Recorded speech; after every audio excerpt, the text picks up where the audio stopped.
Kunar, a province in eastern Afghanistan, is a realm of extraordinary natural beauty and cultural richness. The region is adorned with lush green valleys, towering mountains, and crystal-clear rivers, making it a paradise for nature lovers.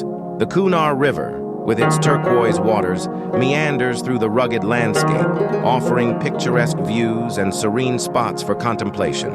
The majestic Hindu Kush mountain range provides a stunning backdrop, with peaks that are often capped with snow, creating a breathtaking contrast against the green valleys below. The forests in Kunar are dense and vibrant, home to diverse flora and fauna, offering a haven for wildlife enthusiasts and researchers. Villages in Kunar are dotted along the hillsides, each with its unique charm and traditional Afghan architecture. The terraced fields, cultivated with care, add to the scenic beauty, reflecting the harmonious relationship between the people and their land.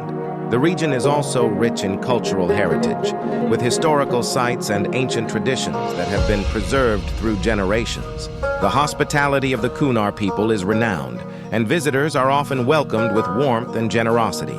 Whether you are seeking adventure, tranquility, or a glimpse into Afghanistan's rich cultural tapestry, Kunar stands out as a destination of unparalleled beauty and profound significance.